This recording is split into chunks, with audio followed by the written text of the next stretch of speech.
Good morning. In this session, I shall be discussing about the distribution, occurrence, structure of the thallus and vegetative reproduction in Markantia. This topic is included in the unit Bryophytes of the second semester. I am Shobha Rani, Assistant Professor, Department of Botany, Government First Grade College, Chikbalapur. Markantia is the most important genus of the family Markantiaceae. It is represented by about 65 species. The species are usually terrestrial, that means they are land-dwelling, and cosmopolitan in distribution, that is found worldwide from tropical to Arctic climates. The species prefer to grow in moist and shady places like wet open woodlands, banks of streams, pools, bogs, wood rocks, or on shaded stub rocks. These grow best after the forest fire in burnt soil, perhaps because of nitrification of the soil due to fire. In India, Markantia is represented by about 11 species.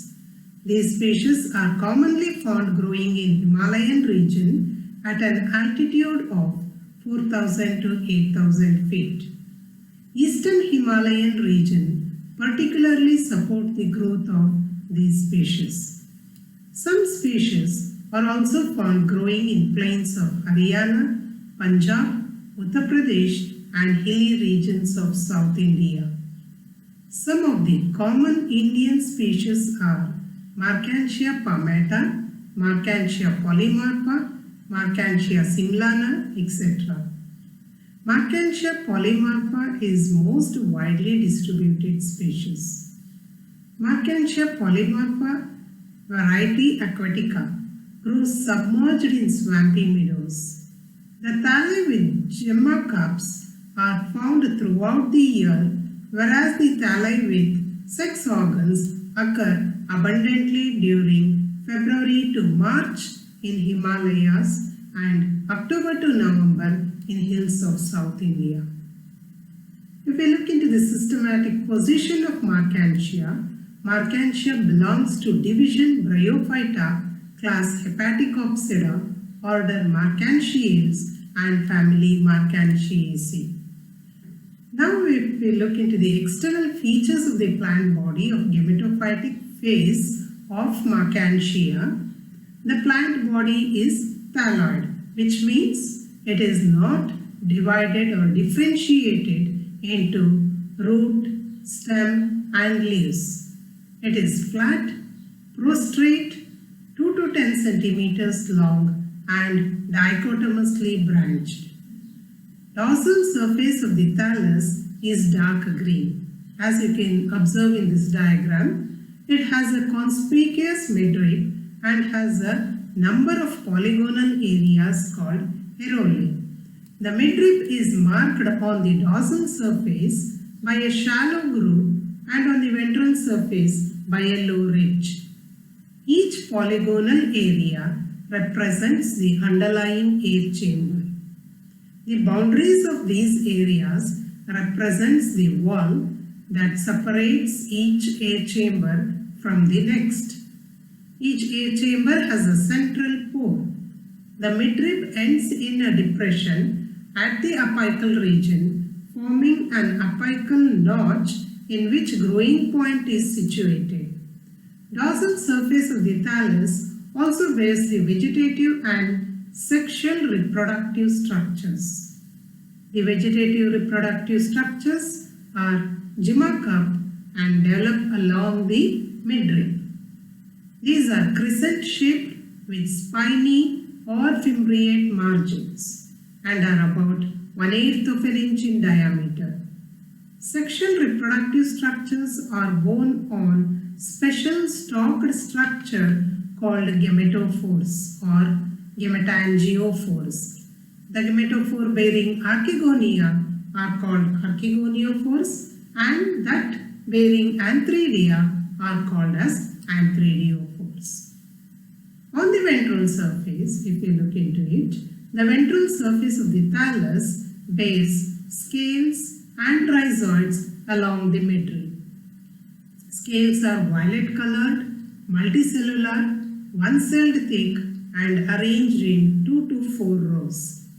Scales are of two types, that is, simple or ligulate type and appendiculate type. Appendiculate scales form the inner row of scales close with midrib. The ligulate scales form the outer or the marginal row and are smaller than the appendiculate types. The rhizoids are unicellular, branched and develop as a prolongation of the lower epidermal cells. Rhizoids are also of two types, that is, smooth-walled rhizoids and tuberculate type of rhizoids.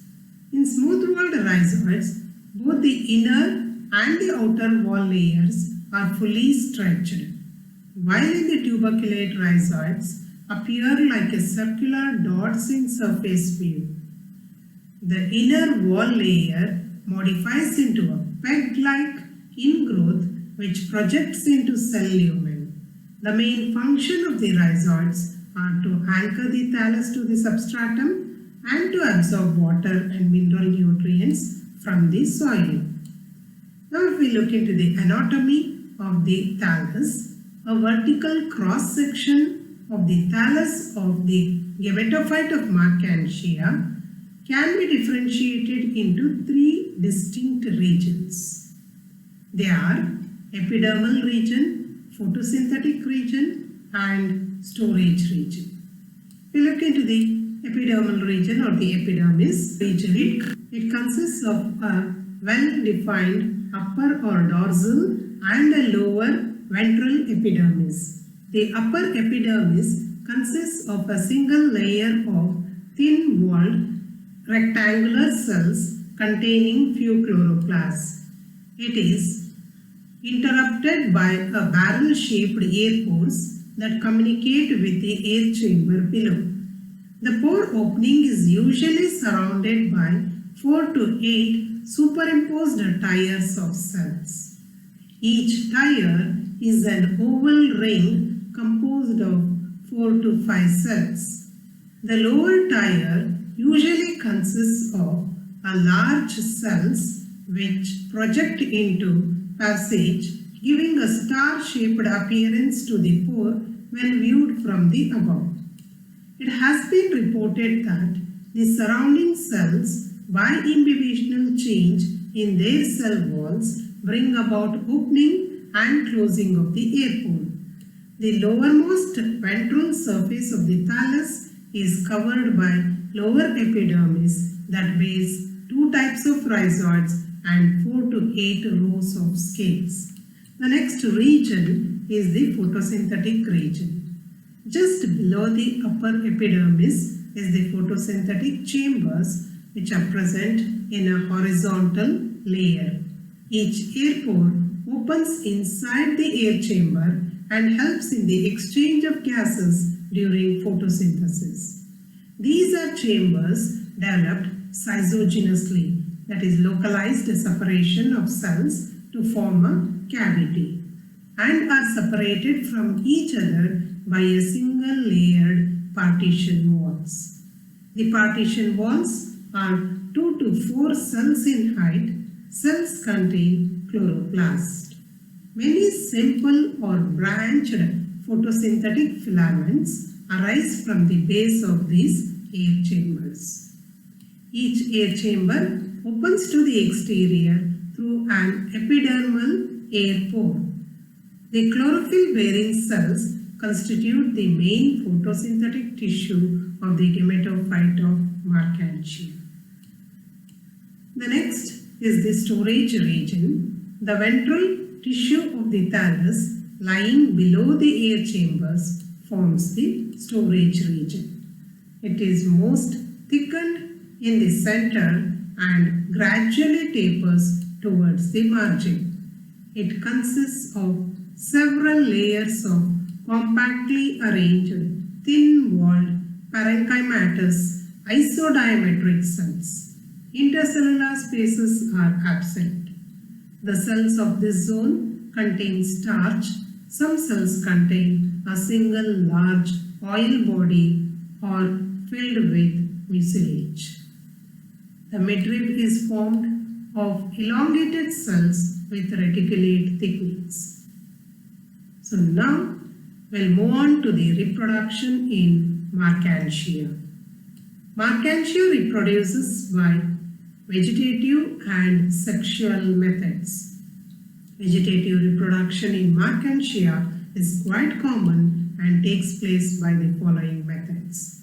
That is, by the death and decay of the older portion of the thallus or fragmentation, or by adventitious branches formation, or by the formation of gymi. If we look one by one, the first one being by the death and decay of the older portion of the thallus or by fragmentation, we can see that the thallus is dichotomously branched.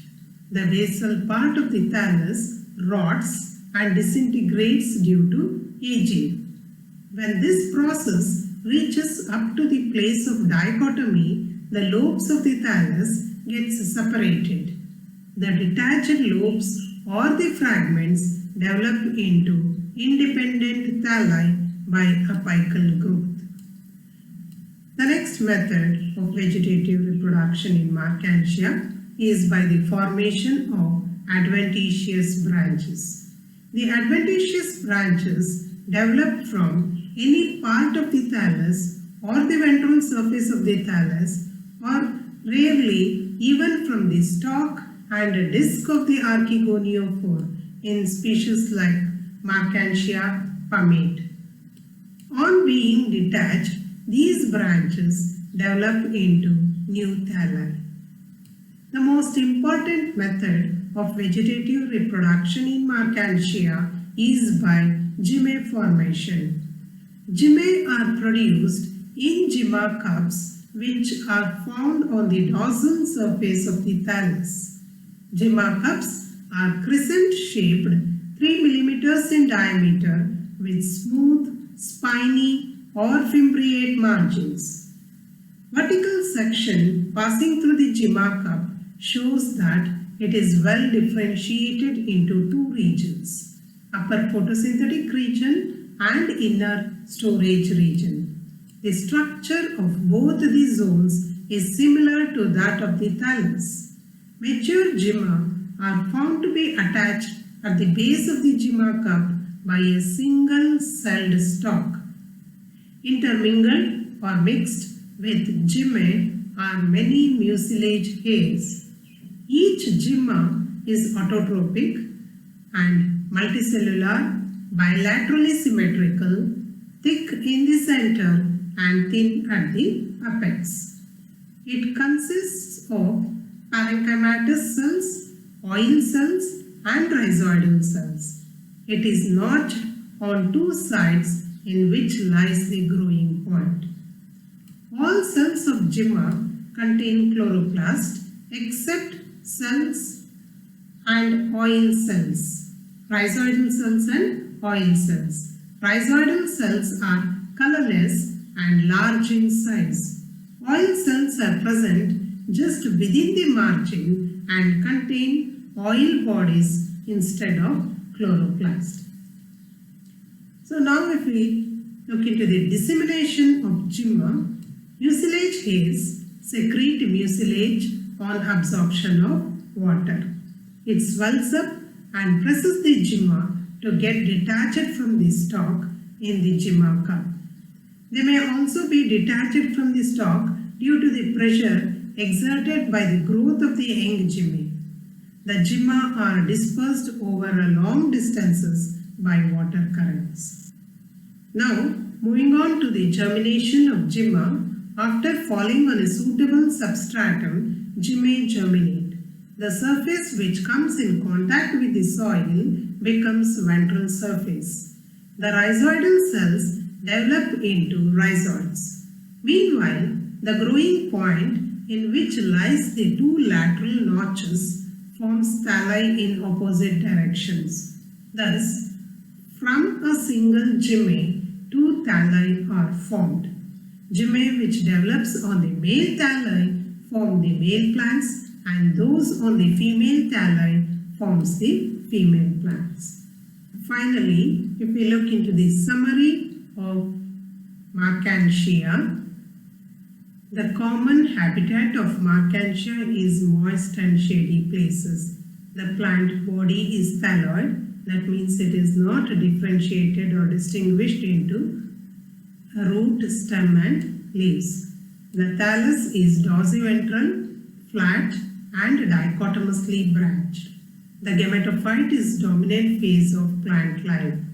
The dorsal surface contains rhomboidal shape markings which has a central pore in the middle for gaseous exchange.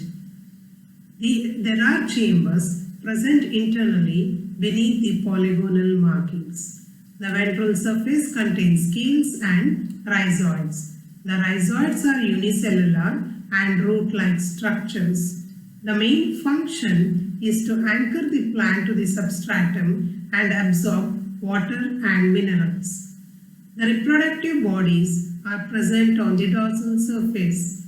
They bear a cup-shaped structure called gyma for asexual reproduction. Sexual reproductive organs are borne on the stalk called antheridiophores and archegoniophores.